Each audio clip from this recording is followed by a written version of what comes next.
sesuatu dalam hal apapun, baik itu tugas, menghemat uang, atau menjadi sehat.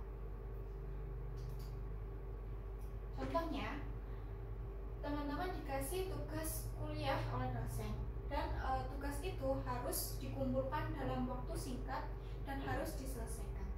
Tetapi teman-teman malah menunda untuk menyelesaikan tugas ini dan malah mengerjakan aktivitas lain seperti olahraga, scroll sosmed, atau tidur. Dan akhirnya apa? Tugas tersebut tidak selesai tepat waktu atau bahkan tidak dikerjakan sama sekali. Nah, itu adalah contoh prokrastinasi. Prokrastinasi merupakan masalah yang serius karena prokrastinasi itu membuat kita tidak mampu melakukan hal-hal yang ingin kita lakukan. Oleh karena itu, di sini saya Deki Norma Agustina akan membahas mengapa kita melakukan prokrastinasi dan bagaimana cara kita mengatasi prokrastinasi. Orang-orang sering bingung antara prokrastinasi dan malas. Padahal dua hal ini merupakan hal yang berbeda. Untuk prokrastinasi sendiri merujuk pada menunda pekerjaan dan memilih untuk mengerjakan aktivitas lain. Kita menunda pekerjaan dan memilih mengerjakan hal lain. Itu namanya prokrastinasi. Misalnya seperti contoh yang tadi disebutkan, kalau kita dikasih tugas kuliah tapi kita tidak mengerjakannya, tetapi kita malah memilih untuk mengerjakan tugas aktivitas lain seperti olahraga. Nah, intinya itu prokrastinasi adalah menunda pekerjaan dan memilih untuk melakukan aktivitas lain. Nah, prokrastinasi itu membuat kita lebih memilih untuk tidak mengerjakan tugas utama, tetapi malah memilih mengerjakan hal-hal lain sebagai distraksi untuk menghindari pekerjaan utama. Nah, seringkali prokrastinasi itu disertai dengan rasa bersalah, rasa cemas, atau stres karena kita tahu bahwa tugas tersebut itu belum diselesaikan. Selanjutnya, malas. Malas itu adalah ketidakmauan seseorang untuk melakukan sesuatu. Seorang menunda dan tidak mengerjakan apa-apa, atau seorang itu pasif. Itu namanya malas. Nah, orang malas tidak peduli dengan konsekuensi dari ketidakmauan mereka untuk melakukan pekerjaan. Mereka mungkin nggak bakal merasa bersalah kalau tugas-tugasnya itu tidak dikerjakan. Prokrastinasi sendiri sering terjadi pada seorang karena mereka itu sedang mengalami kesulitan untuk menghadapi emosi negatif atau perasaan yang gak enak yang ada dalam dirinya. Misalnya, seseorang itu memilih untuk menunda menyelesaikan sesuatu karena ia merasa sangat takut yang akan namanya gagal. Nah, perasaan seperti ini biasanya terjadi pada seseorang yang perfeksionis. Kenapa? Karena mereka itu merasa kalau tugas yang mereka kerjakan itu harus luar biasa dan mereka khawatir kalau hasilnya itu tidak sempurna. Akhirnya apa? Mereka nggak mulai sama sekali dan ujung-ujungnya malah nggak mengerjakan apapun. Seseorang yang menunda-nunda melakukan sesuatu itu juga merupakan bentuk protes atau marah terhadap tugas yang diberikan, sehingga mereka itu akan memilih untuk mengerjakan hal lain.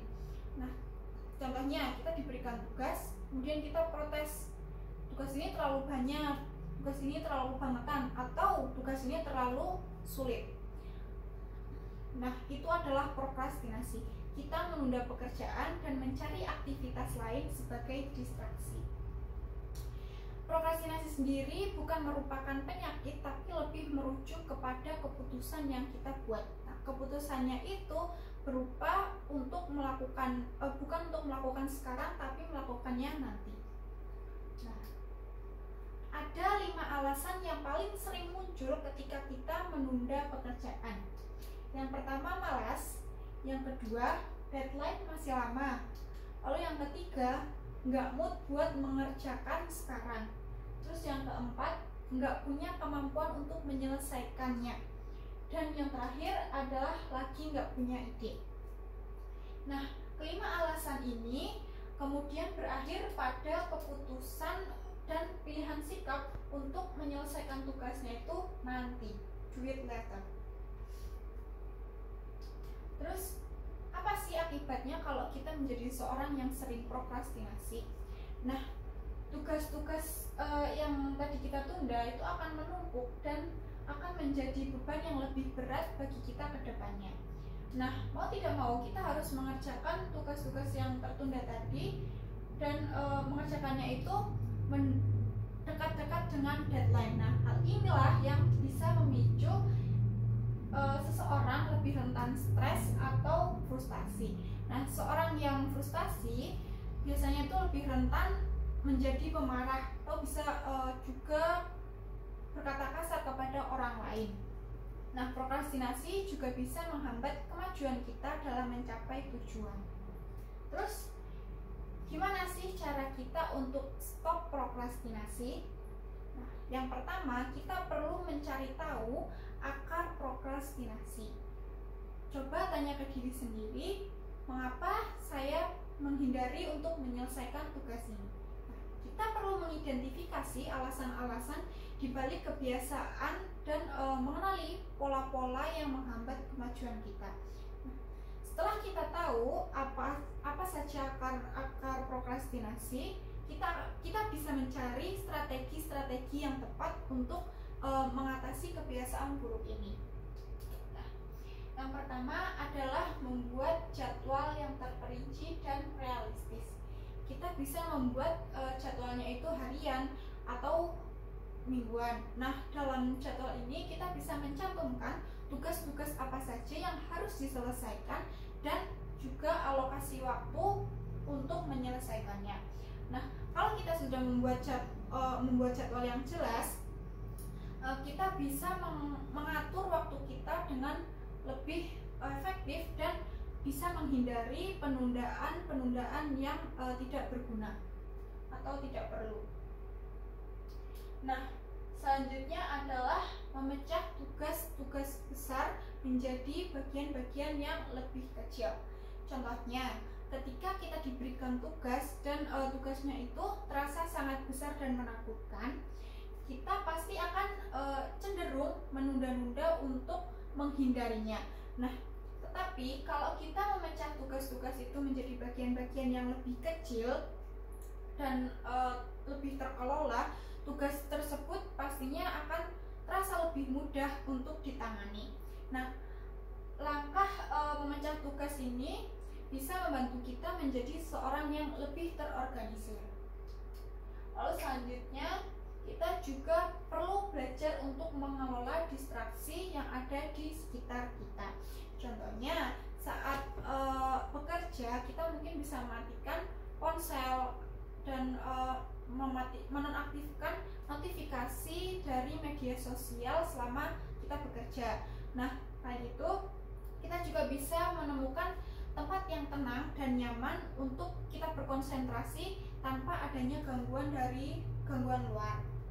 Nah, ini bisa berarti mematikan pemberitahuan dari media sosial atau menetapkan waktu khusus untuk bekerja tanpa gangguan.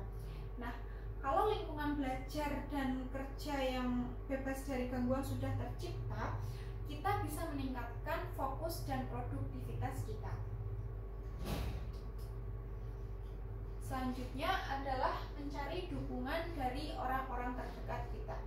Nah, kalau kita mengalami kesulitan atau bingung mulai dari mana, kita bisa berbicara tentang kesulitan kita kepada teman-teman atau keluarga.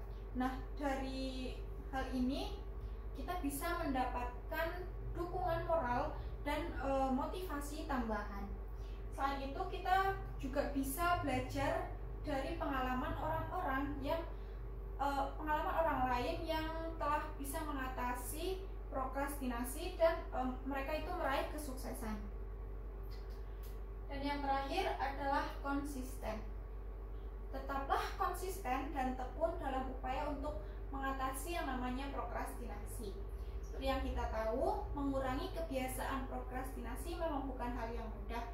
Tetapi kalau kita sabar dan tekun, kita bisa mengubah kebiasaan buruk ini dan menjadi lebih produktif ke depannya.